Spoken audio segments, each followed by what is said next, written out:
ਲੋਕ ਸਭਾ ਦੀ ਕਾਰਵਾਈ ਦੌਰਾਨ ਪ੍ਰਸ਼ਨ ਕਾਲ ਦੌਰਾਨ ਪੰਜਾਬ ਦੇ ਲੁਧਿਆਣਾ ਤੋਂ ਸੰਸਦ ਮੈਂਬਰ ਰਵਨੀਤ ਸਿੰਘ ਬਿੱਟੂ ਨੇ ਕੇਂਦਰ ਸਰਕਾਰ ਨੂੰ ਵੱਡੇ ਸਵਾਲ ਕੀਤੇ ਨੇ। ਉਹਨਾਂ ਦਾ ਕਹਿਣਾ ਹੈ ਕਿ ਕੋਰੋਨਾ ਮਹਾਮਾਰੀ ਦੌਰਾਨ ਕੇਂਦਰ ਸਰਕਾਰ ਨੇ ਗਰੀਬ ਲੋਕਾਂ ਦੀ ਭਲਾਈ ਅਤੇ ਉਹਨਾਂ ਦੇ ਆਰਥਿਕ ਵਿਕਾਸ ਦੇ ਲਈ ਕੀ ਕੁਝ ਕੀਤਾ। पीछे चाहे कोरोना हो, उसके दौरान सर माइग्रेंट लेबर्स और ख़ास तौर पे गरीब लोग, उनका बहुत बड़ा नुकसान हुआ है। लेकिन जो उनको फ़ायदा मिलना चाहिए था, कहीं ना कहीं जो अपना पैसा वो लगाती है LIC, वो कहीं ना लगा के सिर्फ PM केयर फंड में डाल दिया। एक तो ये क्यों, कारण क्या है? एक, क्या कोई आप स्पेशल स्कीम, इंश्योरेंस स्कीम्स कोई लोगों के लिए, एक गरीब लोगों के लिए, क्योंकि बहुत बड़ी मार पड़ी है, इनके लिए कोई लॉन्च करेंगे स्पेशल अलग?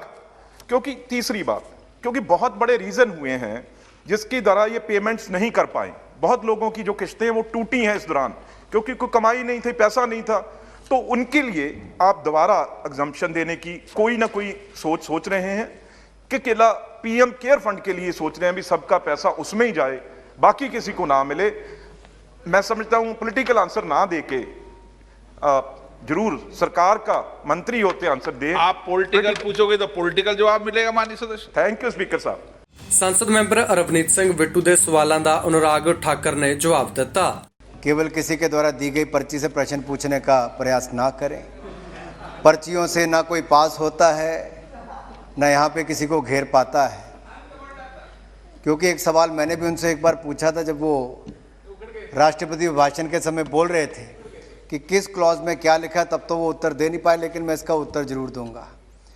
क्योंकि महामारी के समय निश्चित तौर पर देश के जो प्रवासी मजदूर हैं सर, उनको दिक्कत आई, उनको वापस आना पड़ा। लेकिन उस समय भी जहां एक और प्रधानमंत्री गरीब कल्याण योजना के माध्यम से देश के 80 करोड़ लोगों को 8 महीने तक 5 किलो गेहूं, चावल, दाल, चना देने का मुफ्त में काम किया, तो नरेंद्र मोदी जी की सरकार ने दुनिया में किया। और यही नहीं सर, 8 करोड़ प्रवासी मजदूरों को 3 महीने तक 5 किलो गेहूं, चावल, चना दाल ये देने का प्रयास किया। और ऐसा है सर, अगर प्रवासी मजदूरों पे वहाँ पे बात की तो वहीं से उत्तर शुरू होगा। और दूसरी बात सर, यही नहीं, इसके अलावा उनको जो गरीब महिलाएं, प्रधानमंत्री जनधन खाता जिनका खोला था, 20 करोड़ महिलाओं के खाते में 31,000 करोड़ रुपये नकद भी जमा कराया, तो नरेंद्र मोदी जी की सरकार ने कराया। 3 करोड़ वृद्ध, विधवा, दिव्यांग, इनके खाते में 3,000 करोड़ रुपये देने का प्रावधान हमने सर सीधा डाला। सर LIC के माध्यम में अगर कहते हैं कि किसी की किस्त टूट गई, सर LIC उस पर भी निर्णय करता है। ऐसी आपदा के समय में जब कोई बैंक की किस्तें भी नहीं वापस कर सकता था, उस समय भी 6 महीने का मॉरेटोरियम पीरियड दिया, तो नरेंद्र मोदी जी की सरकार ने ही दिया है। और LIC भी इस विषय में अगर कोई और निर्णय भी करना होगा सर, वो कर सकते हैं। क्योंकि समय समय पर आपदा, सर आपदा रोज नहीं आती, लेकिन ऐसी विषम परिस्थिति दुनिया ने और हम लोगों ने पहली बार देखी है। और इसीलिए नहीं सर, इसके साथ साथ पूरे देश भर के हर वर्ग के लिए करने का प्रयास किया है। सर देश में ऐसे उदाहरण आए जहां पर किसी ने अपनी पूरी पेंशन की कमाई, सर यहां तक कि लोग अगर मनरेगा में दिहाड़ी लगाते थे, उस मनरेगा की दिहाड़ी का पैसा भी लोगों ने PM केयर्स में दिया, क्योंकि सेवा भाव के माध्यम से कि दूसरे को मदद मिल सके। सर ऐसे सैकड़ों उदाहरण देखने को मिले।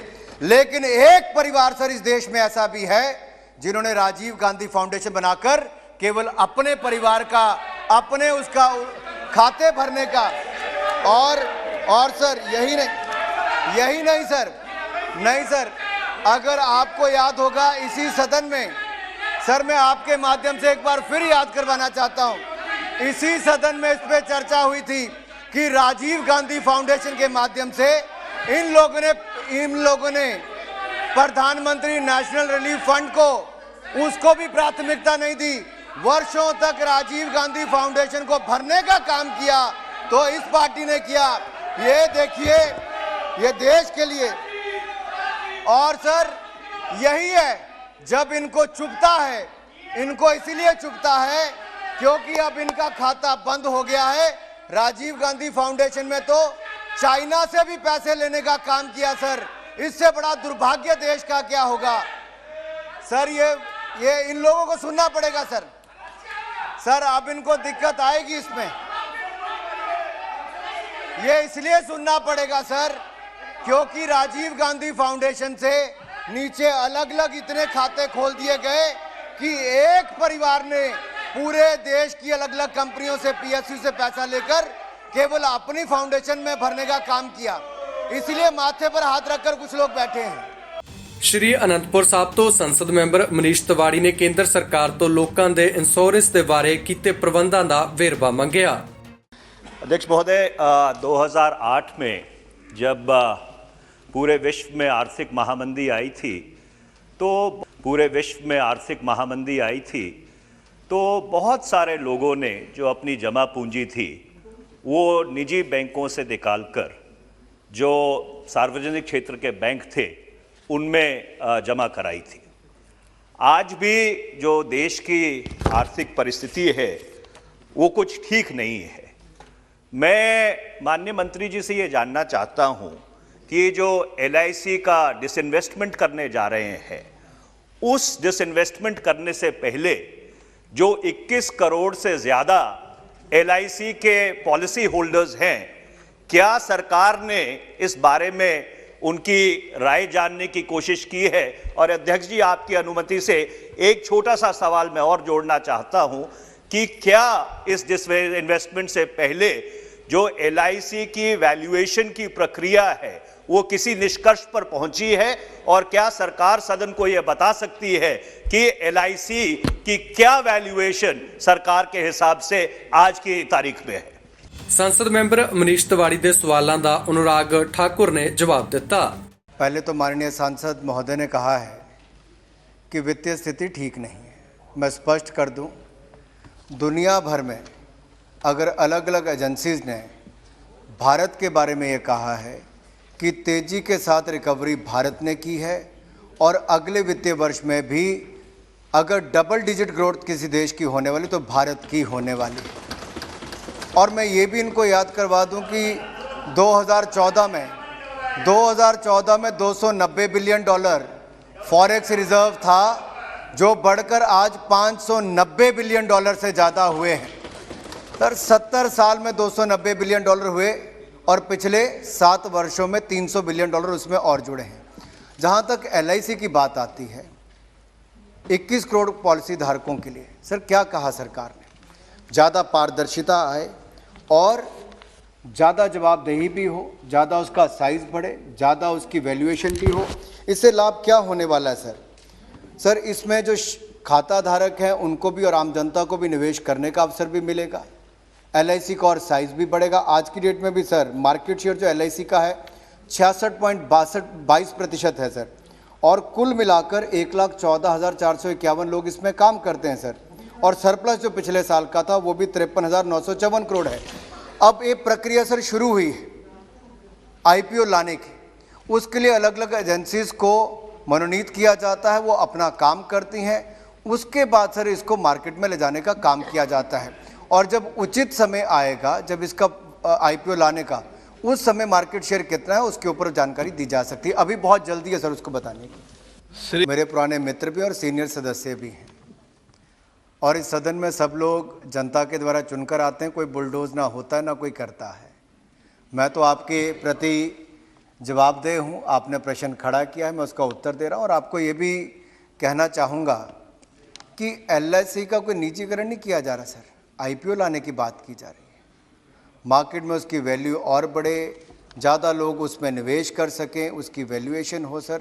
उसके लिए सर जो हमारा दीपम मंत्रालय है पब्लिक एसेट मैनेजमेंट के लिए, उसने एक्चुरियल फर्म को भी हायर किया है ताकि उसकी रियल वैल्यूएशन क्या है उसको भी देखा जा सके।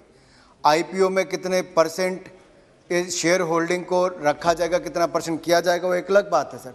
लेकिन जो 2013 का उस समय की सरकार ने जो पास किया था वो ये कहा था कि जो कुल सरप्लस आता है उसका 95% जो है वो शेयर धारकों को वापस जाएगा।